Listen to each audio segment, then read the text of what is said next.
السلام علیکم ورحمۃ اللہ وبرکاتہ۔ ناظرین اکرام، امید کرتا ہوں کہ آپ سب خیریت و عافیت سے ہوں گے۔ اسرار وظیفے میں آپ کا سواگت ہے، استقبال ہے۔ ہم دل سے شکر گزار ہیں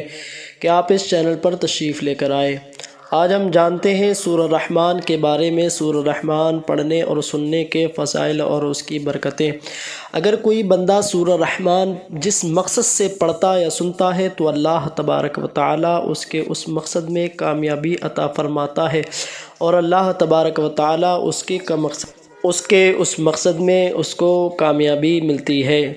اگر کوئی بندہ پریشان ہے اور اس پریشانی سے نجات چاہتا ہے، یعنی اس پریشانی سے چھٹکارا چاہتا ہے،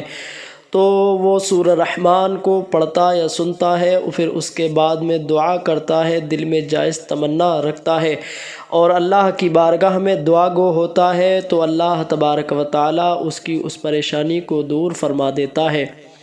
اور اگر کوئی بندہ بیمار ہے اور پورے جسم کی بیماری حالت میں مبتلا ہے، تو اللہ کی بارگاہ میں جس مقصد کے لیے سورہ مبارکہ کو پڑھتا سنتا ہے، تو اللہ تبارک و تعالیٰ اس کو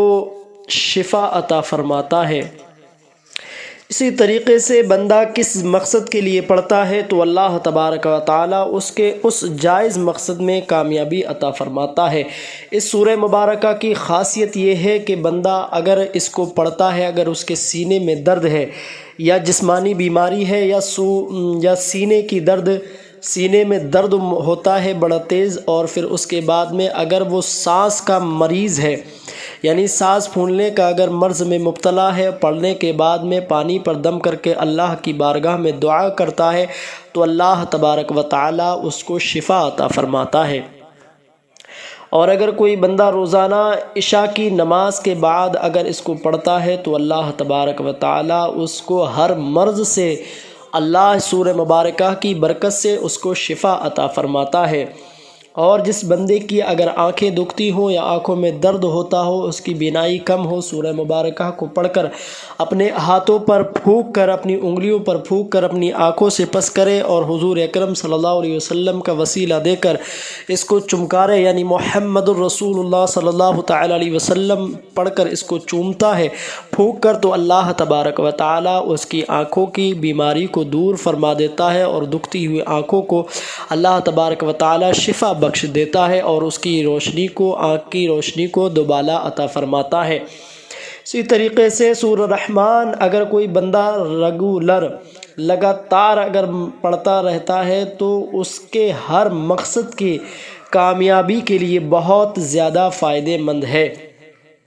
اگر آپ کے گھر میں کوئی بلا ببا یا آسیب یا پریشانی، کسی بھی طریقے کی کوئی پریشانی ہے، آپ اس کے لیے پڑھیں، انشاءاللہ تبارک و تعالیٰ اللہ تعالیٰ اس کو اس پریشانی سے دور فرما دے گا۔ جس بندے کے لیے اچھا رشتہ نہیں آتا ہو اور وہ چاہتا ہے کہ میرے لیے ایک اچھا نیک رشتہ آئے، تو اس کو چاہیے سورہ رحمان پڑھ کر یا سن کر اللہ کی بارگاہ میں دعا کرے، تو انشاءاللہ تبارک و تعالی غیب سے اللہ کی طرف سے اس کے لیے نیک رشتہ اللہ عطا فرمائے گا۔ اور کسی کامیابی کے لیے یا پھر کسی انٹرویو میں یا جاب کے سلسلے میں یا کسی پلاٹ وغیرہ یا دکان و مکان کی سکسیز یا اپنی کامیابی کے لیے اگر کوئی بندہ پڑھتا ہے تو سورہ رحمان پڑھ کر دعا کرے، انشاءاللہ تبارک و تعالی اس کا کام بن جائے گا۔ اور پھر اس کے بعد میں اگر اس کے پیسوں میں برکت نہیں ہو رہی ہے، وہ چاہتا ہے کہ میرے پیسوں میں برکت ہو، تو سورہ رحمان کو پڑھ کر اللہ کی بارگاہ میں دعا کرے تو انشاءاللہ تبارک و تعالی اللہ تبارک و تعالی اس کے رزق میں برکت عطا فرمائے گا۔ اس سورہ رحمان کے بہت سارے فائدے ہیں۔ سورہ رحمان پڑھنے سننے سے ہر انسان کی زندگی میں ایک نیا موڑ آتا ہے، اور جب بندہ اگر جاب کے لیے پریشان ہوتا ہے یا نوکری کے لیے اگر وہ چاہتا ہے کہ مجھے اچھی جاب ملے، اچھے پلیٹ فارم پہ جاب ملے یا سرکاری گورنمنٹ جس طریقے کے لیے آپ چاہتے، سورہ رحمان پڑھ کر آپ اپنا انٹرویو دینے جائیں تو انشاءاللہ تبارک و تعالی اللہ آپ کی جاب کا انتظام فرما دے گا۔ اور پھر اس کے بعد میں آپ چاہتے ہیں کہ اچھا گھر، اچھے مکان کے لیے سورہ رحمان کو پڑھ کر اللہ کی بارگاہ میں دعا کریں تو انشاءاللہ تبارک و تعالی اللہ تبارک و تعالیٰ آپ کے لیے جلد سے جلد گھر کا انتظام عطا فرما دے گا، یعنی غیب سے آپ کی مدد فرما دے گا۔ آپ سمجھ سکتے ہیں سورہ رحمان کے کتنے بے شمار فائدے میں آپ کو بتا چکا ہوں، اور ایک سورہ رحمان کا جو بہت ہی خاص عمل ہے وہ سنیے۔ اللہ کے نبی صلی اللہ علیہ وسلم نے ارشاد فرمایا کہ ہر ایک چیز کا حسن و جمال ہوتا ہے، حضرت علی رضی اللہ تعالیٰ عنہ سے، اور قرآن کریم کا حسن و جمال سورہ رحمان ہے۔ ہر ایک چیز کی زینت ہوتی ہے تو اسی طریقے سے قرآن کی زینت سورہ رحمان ہے۔ حضرت فاطمہ الزہرا رضی اللہ تعالیٰ عنہا سے مروی ہے کہ حضور اکرم صلی اللہ علیہ وسلم نے حضرت فاطمہ الزہرا کو سورہ رحمان پڑھنے کا حکم فرمایا اور کہا کہ اس کو خوب خوب پڑھا کرو، اللہ نے اس میں بہت ساری برکتیں رکھی ہیں۔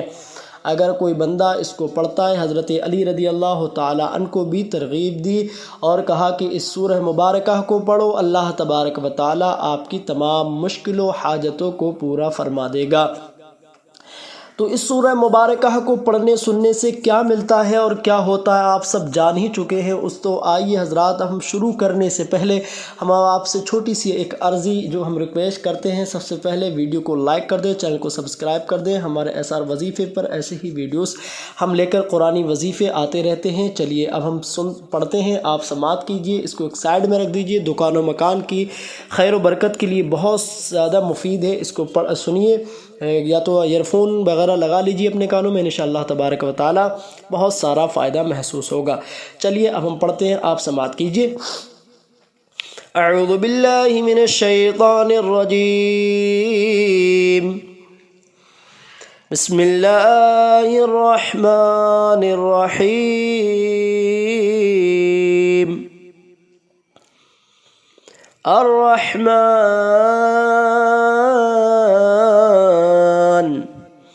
علم القرآن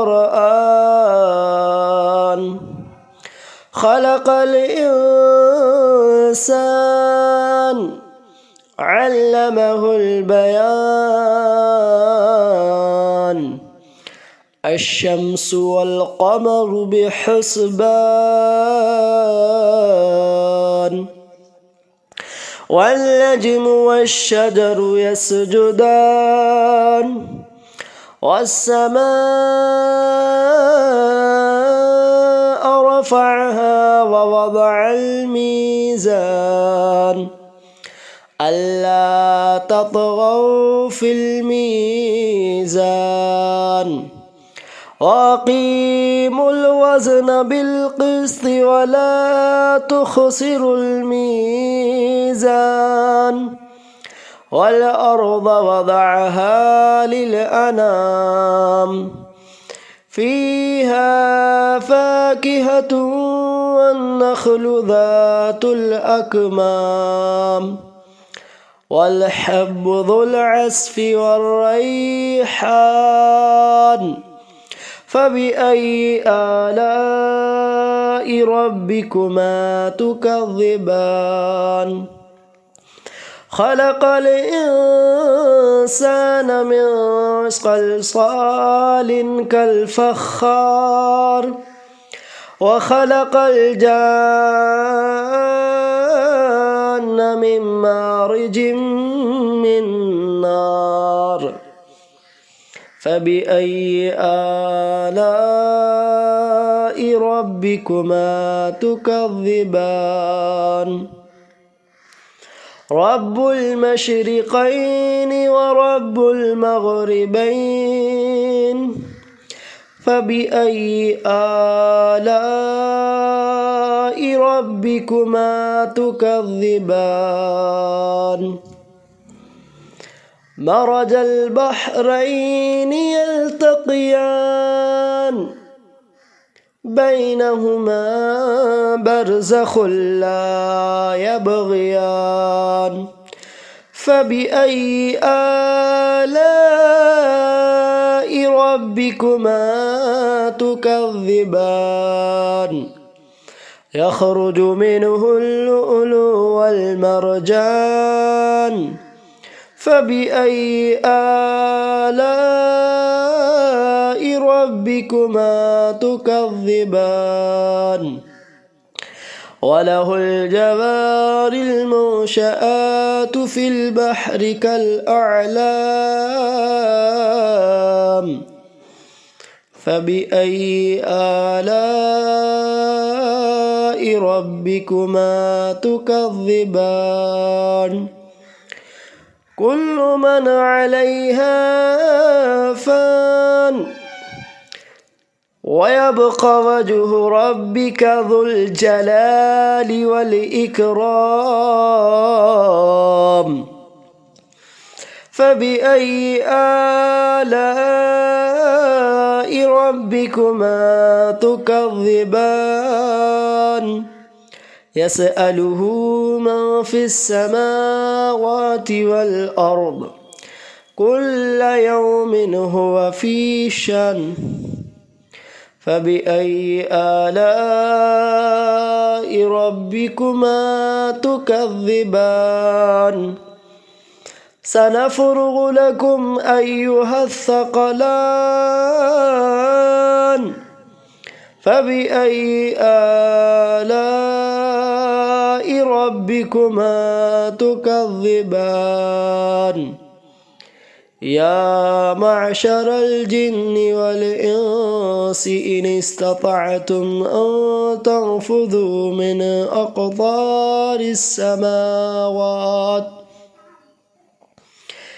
أقطار السماوات والأرض فانفذوا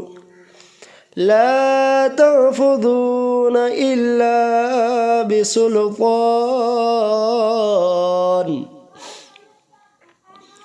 فبأي آلاء ربكما تكذبان يرسل عليكما شواظ من نار ونحاس فلا تنتصران فبأي آلاء ربكما تكذبان فإذا انشقت السماء فكانت وردة كالدهان فبأي آلاء ربكما تكذبان فيومئذ لا يسأل عن ذنبه إنس ولا جان فبأي آلاء ربكما تكذبان يعرف المجرمون بسيماهم فيؤخذ بالنواصي والأقدام فبأي آلاء ربكما تكذبان هذه جهنم التي يكذب بها المجرمون يطوفون بينها وبين حميم آن فبأي آلاء ربكما تكذبان ولمن خاف مقام ربه جنتان فبأي آلاء ربكما تكذبان ذواتا أفنان فبأي آلاء ربكما تكذبان فيهما عينان تجريان فبأي آلاء ربكما تكذبان فيهما من كل فاكهة زوجان فبأي آلاء ربكما تكذبان متكئين على فرش بطائنها من استبرق وجنى الجنتين دان فبأي آلاء ربكما تكذبان فيهن قاصرات الطرف لم يطمثهن إنس قبلهم ولا جان فبأي آلاء ربكما تكذبان كأنهن الياقوت والمرجان فبأي آلاء ربكما تكذبان هل جزاء الإحسان إلا الإحسان فبأي آلاء ربكما تكذبان ومن دونهما جنتان فبأي آلاء ربكما تكذبان مدهامتان فبأي آلاء ربكما تكذبان فيهما عينان نضختان فبأي آلاء ربكما تكذبان فيهما فاكهة